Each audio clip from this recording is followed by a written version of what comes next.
Hi friends, welcome to G S online education. ఉప్పు ఉత్పత్తికి సంబంధించి మనం ఈ వీడియోలో డిస్కస్ చేద్దాం. ప్రపంచంలో ఉప్పు ఉత్పత్తిలో తొలి 3 దేశాలు చైనా, అమెరికా, ఇండియా. ఉప్పు ఉత్పత్తికి ప్రధానమైన వనరులు మన దేశంలో సముద్రపు నీరు, ఉప్పు నీటి సరస్సులు, భూగర్భ జలాలు, అలాగే రాతి నిక్షేపాలు. మరియు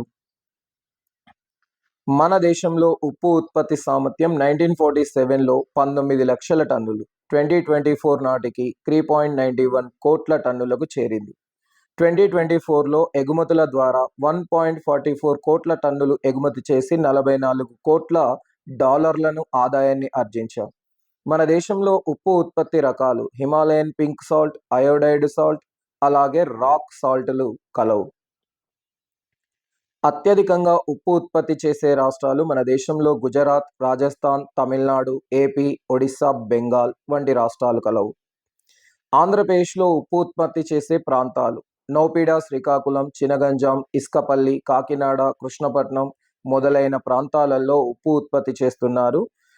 తెలుగు రైతులు మరి ఉప్పు ఉత్పత్తి చేసే ప్రధానమైన సీజన్లు ఇక్కడ జనవరిలో ప్రారంభమై జూన్లో ఎండ్ అవుతుంది ఉప్పు ఉత్పత్తి కర్మాగారం. మన దేశంలో 100కు పైగా దేశాలకు ఎగుమతులు చేస్తున్నాం ఉప్పుని. అందులో ప్రధానంగా చైనా, జపాన్, ఆగ్నేయాసియా దేశాలు ఉప్పు వినియోగదారులుగా మనకి ప్రధానంగా కలరండి.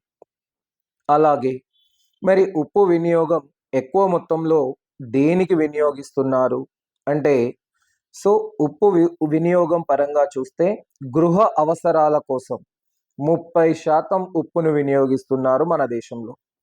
అలాగే పారిశ్రామిక అవసరాల కోసం 70% ఉప్పును వినియోగిస్తున్నారు.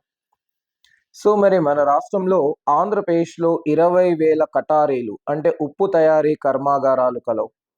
పారిశ్రామికంగా ఉప్పు వినియోగించేవి కెమికల్ కంపెనీస్, లెదర్ కంపెనీస్, గాజు పరిశ్రమ, ప్లాస్టిక్ పరిశ్రమ, క్లోరిన్ తయారీ, సోడా యాష్ తయారీ, ఆక్వా పరిశ్రమ, రహదారులపై మంచు కరిగించడానికి ఉప్పును పెద్ద మొత్తంలో వినియోగిస్తున్నారు ప్రపంచవ్యాప్తంగా.